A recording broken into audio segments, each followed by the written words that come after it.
Hello and welcome to Nikon Report, your weekly roundup of all the latest Nikon news and all other photographic announcements that we found interesting. Constantine here, and here is Becky. exciting news today. Yes. Yeah, just bear with us. We'll get there. But first, the shipping updates. Which is perhaps less exciting, but in the USA, another batch of the 800mm f6.3 VR lenses is apparently now shipping. This could very well be the second batch ever to hit the USA.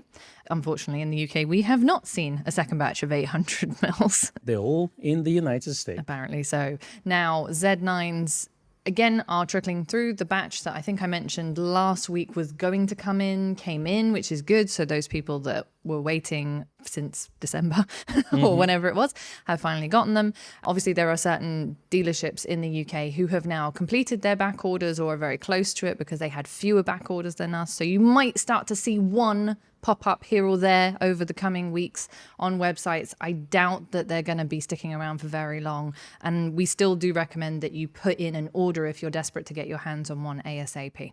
So they're coming through, basically. Slowly but surely. That's true. There's a quick update for Europe and United Kingdom as well. The Z6 II and Z7 Mark II kits with 24-120 f4 lens, the one which is apparently very special according to many reviews, is now available in the EU and UK. So it's been available in the United States for some time and in Hong Kong and India of the world. But actually, it is available now. So if you are looking to save, then it's a good way to save because I think you are saving quite a bit by buying them together. You are. Now, I will mention that the 24-120 f4 by itself is not actually available. So it's the only way to get hold of that lens at the moment, albeit a very expensive way to do it. It's a very nice upsell from Nikon, isn't it? Yeah. You can't get the lens, but just throw in a body and you can get hold of it. Get a backup. That's news number one. The news number two is Nikon Z9 finally got an update, which is 2.11 with only one little thing fixed. Yes, they fixed an issue that in very rare circumstances would cause the camera to stop responding. So if you were one of those people, the lucky few that own a Z9 who were then also experiencing a sudden stop responding issue, then do update your firmware and it should all be fixed now. Well, actually, I had one case when customer contacted us and asked that my camera froze yesterday and I wasn't sure what to do. Wow. So, and then it happened 2 weeks later as well. So if you do have this issue, then it's definitely something that has now, hopefully has been fixed. So it's not something that in internal hardware problem, but actually something to do with the software. Who knows, maybe a memory leak or something like this. I have no idea. Nobody knows. Nobody knows. Speaking of things that nobody knows, let's talk about Z8 rumors that are coming in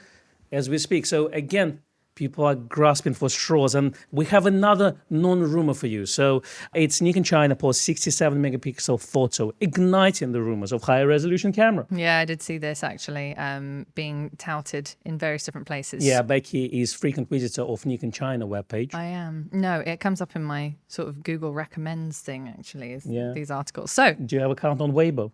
I don't. Maybe I should. Maybe you should. Maybe you all should. So Nikon China has actually published a set of photos to the Chinese social media site Weibo, which is their version of Facebook, because you can't get Facebook over there, right? Exactly. Yeah. At this point, this podcast becomes very political. Let's not talk about that. Which was advertising an upcoming event. One of the photos is apparently 67 megapixels, which is a resolution higher than any camera currently available in its range.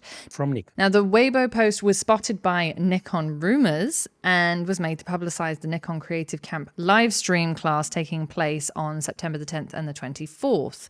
One of the photos, the last one in the group, has a resolution of 6,670 by 10,000 pixels, which equates to about 67 megapixels. Okay, so let's round it up. So Nikon doesn't have a camera with 67 megapixels, so that's as it is. So it could be that the image has been upscaled. It could be that Nikon was using a stock photo. There's a lot of rumors around it. I don't know of any sensor with 67 megapixels currently really odd available. amount. Exactly. Yeah. But the funny thing is that some websites, very clickbaity websites, published an article reporting that Nikon will release a medium format camera, which is complete nonsense. So we won't give them clicks. What is your take, Becky? What is your take on this rumor? Is it a non-rumor or is there something there?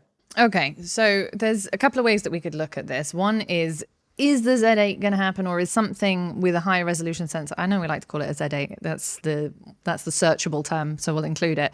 That is potentially coming up at some point. Now, The other potential possibility is that they've just taken a random stock image and like upscaled the resolution and thrown it in there. That's and what it sounds to me, does. that seems the more likely thing, because I've never seen Nikon actually leak photos taken from a camera that hasn't come out yet in the past. Not unintentionally like this. So the second scenario is the more likely to me. However, we love a good rumor and we love talking about the potential, wish list for the Z8. So I know the energy has to flow into the clicks on the websites because they need to sell the advertisement. So here you have it, another pointless article about Nikon Z8. But Nikon rumor's position on that thing has not changed, as he says. He says if such camera exists, it's not coming anytime soon.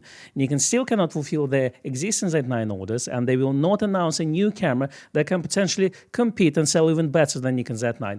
Not happening. Once the Z9 is sitting on the store shelves, we can start talking about a potential Nikon Z8 development announcement. Now, here's the question for you. Do you agree with that Z8 is not going to be out till Z9 is freely on the shelf and in stock logic, or you do not? I personally don't, just based on the Nikon pattern of releases, in that they released a long telephoto lens, 400mm 2.8, and they didn't wait until that was freely available and everybody who wanted one had bought one before releasing the 400 4.5. Yeah. So, and that would be for some people the more logical choice if they wanted a long telephoto lens, particularly if they've been saving all their beans up for the 400 2.8. Why would they then release a smaller, cheaper alternative before they made the first one available? So I don't think that that is the case. I've not seen Nikon follow that pattern in the past either. What about you? Well, let's apply logic to this. Yeah. So while Z9 is fantastic all-rounder camera that is designed primarily for pros, but can be used by everyone else, it is actually, if you look at D5, D6 cameras, it's a low-volume product. So the rumored production is between 3,000 to 5,000 units. Now, if you look at any other cameras below that, even including like cameras like D850, aka potential Z8, Z6 and Z7 are much higher volume cameras. So now you can't just say that Nikon whole supply line is 5,000 cameras a month. No. I mean, they still make other cameras, they still make the DX cameras, etc., etc. So in terms of this, potential replacements of Z6 or Z7 or a brand new camera like Z8 will be there in parallel production of Z9 camera. So I don't agree with that logic. I understand where people are coming from, that yes, fulfill those orders first, and from consumer point of view, it's fair, and then release new camera. But then if you start to look at the technology and advancement, you can't just cripple the technology advancements just because you can't supply the stock of other things, So obviously we live in a different world where the logistics of things and the whole after COVID situation, it is a bit difficult to supply things. But at the same time, I just don't see either Z6 or Z7 Mark III or Z8 being released just after Z9 is free in stock. It just doesn't make sense at all. And you're right, just looking at the release schedule of cameras in the past, and Nikon is a very traditional camera in this respect, I would say that it's not going to happen. So I don't agree with that particular logic. As a kind of final point from a buyer's perspective, we haven't had anyone that's pre-ordered a Z9 that's gone, really, I want a Z8, but I'm going to order a Z9 to fill the hole in the meantime. They're two different audiences, as you were saying. So I don't think that's an issue. Also, have you looked at the image? The image that is supposedly 67 megapixels? It's nothing special. No. So, first of all, I don't know who had the time. I mean, if you look at it, like if you get something like Z8, so assuming that's a high resolution camera, we would probably get some fashion shot, right? Or we want to get like a, something like a type of advertisement shot, or maybe a high dynamic range shot, just to show the kind of dynamic range of the camera and all the sensor, So having like beer bottles, on the frame doesn't make any sense unless you're really into monochrome and you like gradients that much. But I agree, different price points. That's the thing. Not everyone can afford $5,500 camera. I can't. That's the thing. For some people, it's also a heavy camera. So there are people who are not buying Z9 and they're waiting for something else. So it just doesn't make sense. Now, is it Z8 though, or is it Z6 Mark III or Z7 Mark III? That's another discussion that's happening right now, because there's no clue from Nikon actually. From all the rumors that we've seen so far, they're really nothing concrete in there. So they're all kind of grasping for air, really, and trying to make room out of nothing, really. But just coming back to the previous tweets of this guy on the internet called How to Fly, that everyone seems to report. He's the new opinion leader for all Exactly. things Nikon rumor. Remember last week I said he had a Tamron lens announcement, and he said Tamron lens is coming out next week, right? And I said if that happens, then maybe he knows something. Now he said that is going to be a 5 wide-angle zoom, which is going to be a nice addition to the 35 to 150 2.8 Tamron lens that is already available. Now, while he was right that there was a Tamron lens announced, it wasn't actually a wide-angle zoom. It was a long telephoto zoom, which is 50 to 400 millimeters, f4.5 to 6.3 DI Mark III for Sony E-mount.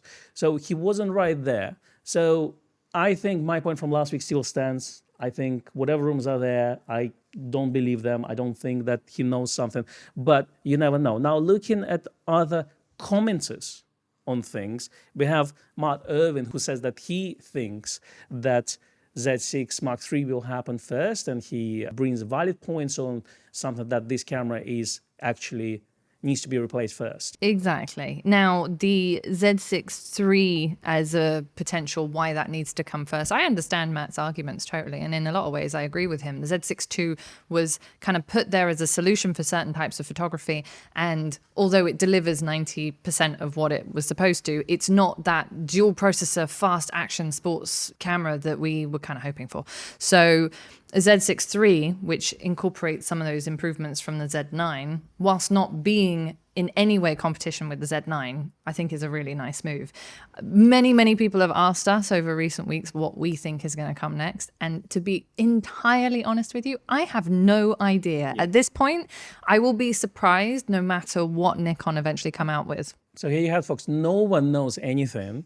So everyone can speculate, but we continue the conversation going.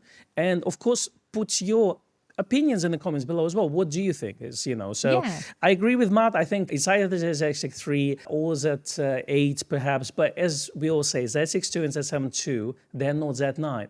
And that's where this whole thing about replacing those cameras are. Everyone saw the future with Z9 in terms of autofocus speed.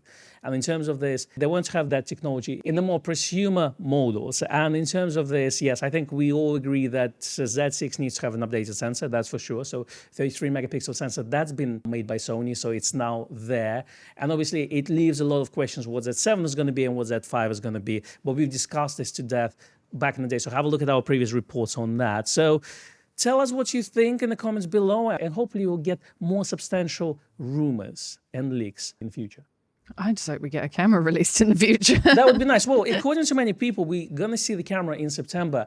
I don't think it's going to happen in September, personally. For me, it is now because we are so close. And when this podcast is out, it's basically going to be 1st of September. So I would say probably now, for me, would be earliest is October. Yeah, maybe end of October release. I mean, if we look at last year, right, this time last year, we hadn't even had our first Z9 trailer yet. That is true. So bear that in mind. The people that were saying that we were going to see a release on the 24th or the 26th of August, obviously that didn't happen. That's come and gone. So I would say watch this space for October. I hope it's sooner. I hope it happens. Exactly. And just last tidbit to add to this, I think Nikon learned quite a bit with the Z9 release, so I don't think they'll do it the same way. Yeah. So that could potentially cause a delay with the release.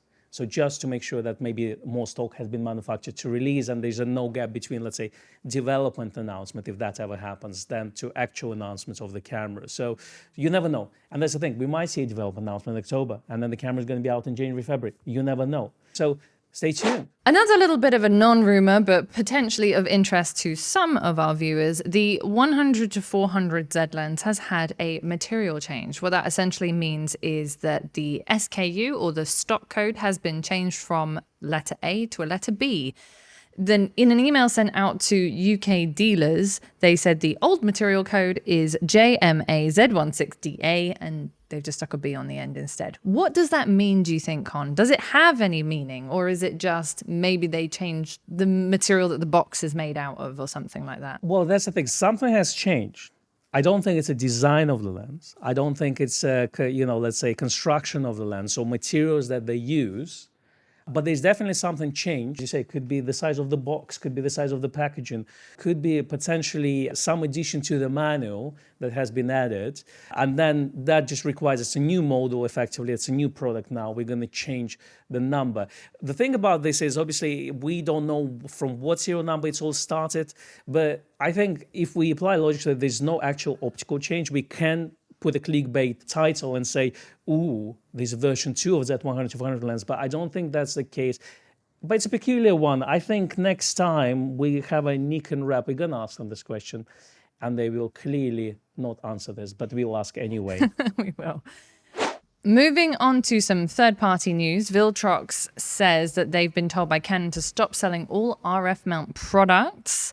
Yes, and this is very important. So the whole segment we're going to have right now, just follow this, okay? Because it's a very interesting development in third-party lenses space. So the first news, as Becky said, Canon somehow asked Viltrox to stop selling their RF mount lenses, which are their mirrorless mount. So what happened was basically customer got in touch with Viltrox because they noticed they removed the whole RF section from their website. Current Viltrox lenses available for RF mount, there's only one, is 85 1.8. So similar, basically the same version as for Z mount. Yeah. So he noticed that and he said, well, there was a firmware update. How can I download it? Because it's not on your website. What Viltrox replied to him is saying that we have been told by Canon to stop selling all RF mount products. So we will not release RF related information on the official website. If you need the firmwares, please send us email to info@viltrox.com. Now, this is very peculiar because Viltrox 85mm lens is the only autofocus lens for RF mount. So it's effectively reverse engineered. It's not licensed from Canon. That's been sold. So currently, with this one out of the way, so effectively Canon told them to stop selling this, the only third-party RF lenses you can get is manual focus lenses, effectively. So why is it important? Because we also have Viltrox Nikon Z lenses. So will it happen or not? What do you think, Becky? Well, I think, first of all, Canon are on a little bit of a rampage at the moment by the sounds of things. According to DP Review, past records have suggested that Samyang also received a similar notice from Canon after they announced their 14mm f2.8 and their 85-1.4 AF RF mount lenses. Now, it's not completely certain whether all third-party manufacturers have received the same notice, but the suggestion from Viltrox was that they were not the first company to be told to stop, and that Canon is basically not opening up any permissions for reverse engineering. Now, I don't necessarily think that Nikon are going to go down the same brutal route as Canon have, and I think, if anything, it kind of hurts the brand more than it helps it, particularly if you have customers who've already bought these third-party brands. I assume that the manufacturers will continue to produce and update firmware for the lenses that they've already brought out, but whether or not they'll ever be allowed to make more is another matter. Yeah, effectively, I think Canon is shooting themselves in the foot because it doesn't really give goodwill towards the brand, really. So that's the thing. And, you know, with the third-party lens, we need to understand that obviously they're not licensed. So Viltrox autofocus lens has not been licensed from Canon. So effectively, they reversed engineered. Now, reverse engineering of the products without affecting the patents, according to comments online, at least in the United States, is not illegal. It's illegal in some other countries. So I don't know if that affects this. And obviously, a small company, Viltrox, I don't think they want to go legal route and, let's say, you know, have some sort of a lawsuit from Canon coming their way. And obviously, it would be quite costly. So for them, it's much easier to just cancel the product effectively. So that's number one. But number two as well, obviously, third-party reverse engineered lenses come with the pitfalls. I mean, the benefit of it is obviously the price, and 85-1.8 Viltrox lens is considered to be really good, and even in comparison with Nikon Z lens, while Nikon Z lens is a lot better, the Viltrox is half the price. The problem with that is obviously with the new firmware updates coming out, let's say something for Z9, if you use third-party lenses, you may come to the point that lens is no longer compatible, and we've seen it in the past where Viltrox issued an update to support Nikon Z9 version 2.0. So that is a little bit of disadvantage of having non-licensed lenses, but also the question how future-proof they are. You are winning with the price of it, so it's a good entry-level point into the system, but the whole support thing is a little bit iffy. That's the problem. So the debate may be whether or not reverse engineering is the right way to produce a third-party lens for a brand, or whether you should get an official license, but we know that obtaining official licenses by these little third-party companies, it can sometimes be very expensive and time-consuming, and not always will they get the permission. Now, Saying that, we have some very exciting news in that Tamron announced the development of the 70 to 300 f4.5 to 6.3 Di3 RXD. Don't know what half of that stuff means, for the Nikon Z mount. So this is a native Z Tamron lens, and it's happening. This is the first one that we've seen, which is from a big player. From a big player in the third-party lens industry. Obviously, Tamron and we hope subsequently Sigma, they're big producers of lenses for many, many brands. Sigma are really well known for their Leica and their Sony lenses, and Tamron are well known for Sony and Fuji lenses. So it's very, very exciting that Nikon have been added to that, or Nikon Z has been specifically added to that roster. Yeah, absolutely. I mean, I am very excited. I don't want the rest of the podcast and all the Z8 rumors to overshadow the importance of this. This is basically required its own video because it is finally we're starting to see something coming from third-party manufacturers. So now let's talk a little bit about the lens. Coming back to the lens, it's the world's smallest and lightest telephoto zoom lens for full-frame mirrorless cameras that weighs only 580 grams. Apparently, the optical design consists of 15 elements and 10 groups. They're using special Tamron's BBAR coating, which have a good reputation of anti-reflection and yada, yada, yada. Autofocus drive is actually equipped with their version of AFS motor. Oh, RXD stands for Rapid Extra Silent Stepping Drive. Exactly. So silent wave motor, apparently they say you can use it in a very quiet environment where silence is important. Nice. I mean, that's very, very nice. And then also, a part of it being dust-proof and drip-proof, it also comes with its own Tamron lens utility, which allows you the firmware update of the lens, I assume with USB-C port. Now, the lens is not a brand new development. It's basically a Z version of Sony E-mount that's Tamron released in 2020, and it's priced at $499 in the United States. Now, that lens particular doesn't have USB-C port. Right. So that's very interesting. So I assume that's something they added either to the lens. So we either going to have a dock, aka Sigma dock, or we're going to have some sort of port where you can connect your lens to the computer. I was going to say that practically, I think it's going to be a mount firmware updater, like Sigma have. So like a dock. Rather than having a physical port, which I've only ever seen on some of the sort of smaller company, Chinese brand manufactured lenses. Now, it's expected to be available in autumn. We obviously don't have the final price yet, but I have to say that in terms of price comparison, there's nothing in the Nikon range that competes with this lens. There's no native Nikon Z lens. Which is very interesting, and also I'm very glad of, because this lens really fills a gap that we need as sort of maybe not professional sports wildlife telephoto shooters, but people that want something that goes beyond 24 to 70 at a very reasonable cost, but don't want an all-in-one lens. Yeah, if you'd like to see the review of that lens for Sony mount, and we assume that the Nikon Z version will be at least on par with that, then have a look at Christopher Frost video. So let's talk about first official third-party lens, autofocus lens. Mm-hmm. Yeah, there's obviously Voigtlander lens for Nikon Z, which we love. But let's talk about this. It's interesting to me because obviously the infamous 28-75 lens has been released by Nikon, and a lot of people assume, and we know there's probably OEM version of Tamron lens. The question is, why Tamron native lens now and not, let's say, 7200 Nikon with a Tamron design? Did they listen to the customers? It's possible. I also think it has a lot to do with manufacturing and the fact that presumably the 28 to 75 is for the most part potentially manufactured by Tamron and then shipped to a Nikon factory, and then they construct the rest of it in a Nikon factory. We don't know what the process is. I think the assumption is the glass comes from Tamron, and then the actual construction, the things that glass is sealed in, is made by Nikon, because the Nikon version apparently is more dust and drip proof compared to Tamron version. Right, and that requires actually new production line setups. Whenever Nikon bring out a new lens, they have to add the manufacturing of that lens to their existing assembly line. Obviously, with backlogs that we're having at the moment, it puts a little bit of extra strain, particularly for something which is not really a high ticket item. So I think possibly they've gone, okay, you know what, Tamron, you can have it. Just bring it out. It's fine. You do the work. Okay, I have to disagree here. Go for it. Okay, hear me out. Oh, yeah. All right, let me disagree with you on the point that while maybe it's not a very high ticket item, it is a high demand item. And in terms of this, I think it makes sense for Nikon to make adjustment to their pipeline to produce such lens, because that's a lens that will sell in volume. Yes. And in terms of this, we don't have the entry-level long-range zoom lens available from Nikon. But perhaps in this instance, they want to do their own one rather than, because we're assuming, we're going off the basis of the assumption that 28-75 is a rebadged Tamron lens. But it is. Yeah.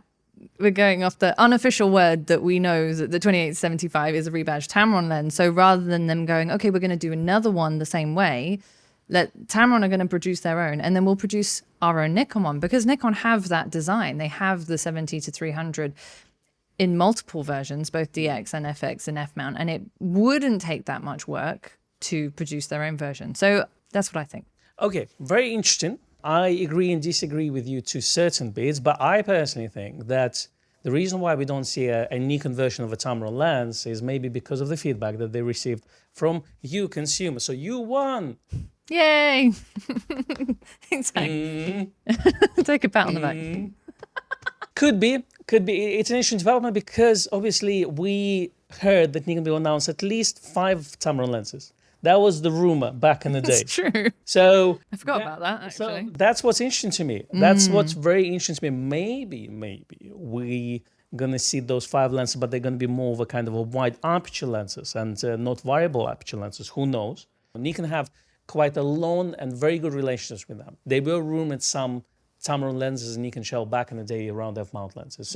So the partnership is there. Obviously, Tamron is the first third-party manufacturer who's been given a license for autofocus Nikon Z glass. Do you think Sigma will follow? I really hope so. And I hope it's going to be soon, because I think that we need more Nikon lenses, really, in the Z range. We've got 30 odd of them, which we're very happy about, but not all of those are available, and it would be really lovely just to have some more choice in the whole Z range. There are lenses which I'm sure that Nikon don't have an intention of producing that, for example, Sigma or Tamron could do. We always come to the point, the more the merrier, and the more choice you have, that means that you don't have gaps, and that means that everyone from entry-level photographer to pros can get the equipment that they want, and not look at the system and think, I can't just afford the lenses. Coming back to Viltrox and Canon announcement, Canon lenses are quite expensive. You know, Nikon lenses are also quite expensive. Yes. And if you have a choice to buy a Tamron lens or Viltrox lens, which one would you buy? For me personally, it would be a Tamron lens. Yeah, for me too. I'd probably buy Tamron just because of the kind of household name element of it, but I would also look at reviews, and if there was a particularly good Viltrox lens that did the job, then I'd go for that one. Absolutely. Well, here you have it, folks. It's very exciting times. It is finally happening, and I am very, very happy about it. It's one of the announcements that I've been waiting for a long, long time. What a time to be alive. Moving on. So coming back to third-party lenses that are not Tamron and Sigma, 7 Artisan soon to announce 18mm f6.3 pancake lens for Nikon Z mount. It almost looks like a front body cap, and it is a Mark II lens. Yeah. So it is DX lens, expected to be about $70, and the main advantage of Mark II version over Mark I is the closest focusing distance. Apparently this one is focusing at 30 centimeters instead of 1 meter for previous lens. Be a good lens for me then. Yeah, that's something you can put in your pocket. Yeah. Especially like with something without a grip, like ZFC. Yeah. With that lens, it's going to be quite Completely flat. Nothing flat. exactly. You know, and if you have those white hip hop trousers with pockets on the side, That's right. you know, well, those probably can fit the RB67 as well. I don't know, but Can, because they're so big. Although they might fall down if you put an RB67 in there. But for us skinny jeans enthusiasts, that would be a perfect choice of lens. Now, moving on, Camlin have announced a 55 f1.4 full-frame manual focus mirrorless lens for the Z mount. This has been officially released. It has a circular diaphragm with 13 blades, so probably some quite juicy bokeh on there.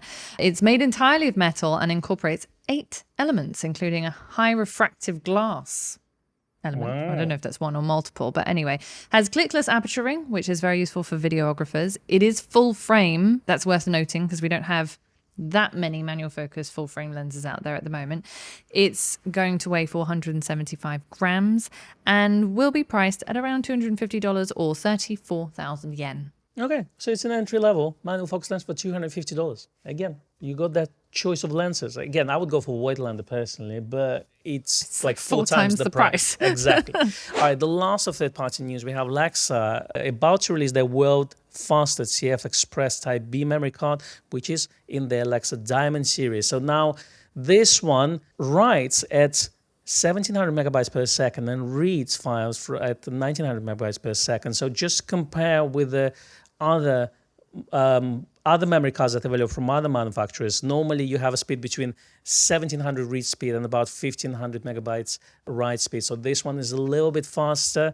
Now, is it better or not? I don't know. For me, how hot the card runs is more important in this case, because I mean the speed difference is marginal, but looking at the prices, 128 gig is priced at $219 in the United States, and 256 gig card is priced at $379. It's not too bad, actually. Yeah, it's reasonable. It's competitive, I would say. The good news about this is the more memory card manufacturers release their card, the more competition we will have in that space. And obviously, XQD cards were very expensive. We literally had only Sony being a main player on the block. And Nikon apparently released their cameras, but we assume that those are just Sony memory cards in the Nikon packaging. So in terms of this, by having so many manufacturers releasing those CF Express cards, that will push the prices down, similar to SD format back in the day. Yeah. Now for your review section, Photography Life published a comprehensive review of the Nikon Z9. Now they say, even though the Nikon Z9 is geared toward action and event photography more than anything else, it's a true generalist camera.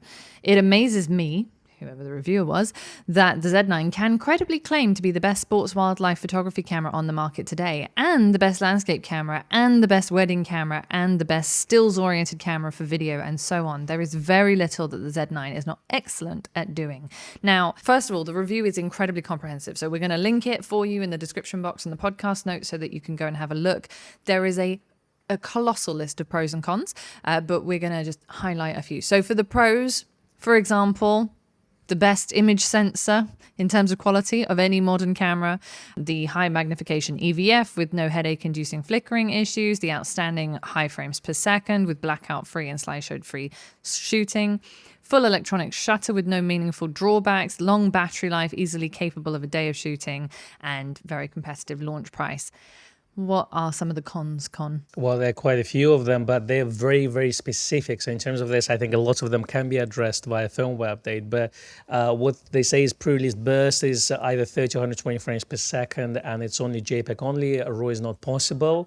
We're going to come back to that a bit later. Menu banks cannot be locked. Now, this one, Nikon never lock their banks in all their cameras. I think they can eventually enable it via firmware update. I don't think it's a hardware issue, but it is possible. And then menu doesn't rotate during vertical shooting. Now, the overlay of the screen when you're shooting vertically does change, but not actually the menus when you go inside the menu. So again, very little things like this, and there's a huge list of them. So have a look at them, see if it's a deal breaker for you or not. But so far, I think that's one of the kind of longest reviews I've ever seen. Yeah. And for your weekend read and watch segment, we have our Think Tank live stream with Helen from Snapper Stuff, which was on Friday. We do urge you to go and have a little look at it if you're looking at a Think Tank bag or just a camera bag in general, or want a little bit of insight into how Helen became the stockist of Think Tank in the UK. She has a very interesting story. She's a great photographer in her own right, so that was a very interesting one to do. And the next one up is medium format, ? Tips, advice, and country walk by us as well. So we are an avid medium format shooter. Becky shooting on Pentax 6.7, I shoot on Mamiya 7 as well. So we talk about medium format and why we still shoot it in the digital day and age. Yes. Now, of course, Nikon did make medium format lenses, but they never made a medium format camera. So the video is not on a Nikon medium format camera, which is very sad. But hopefully you'll enjoy it if any of that is of interest to you at all. And then last up, we have the Nikon Z9's pre-release feature makes lightning triggers obsolete by Petapixel. Yeah, so Z9 pre-release feature is not the first in the industry. So Olympus and Panasonic had this feature back in the day, and they actually allowed shoot RAW instead of JPEG for Nikon. But it's an interesting highlight of the features that not many people know about. And in this case, it's used to photograph lightnings. And in terms of this, you see the lighting, you press the button, and effectively, when you press the button, the camera already pre-recorded some of the images. And in terms of this, it's much easier to use than expensive lighting triggers. If that's something interesting, definitely have a look at this. It's a very interesting feature and will save you a few bob. Save you a few bob.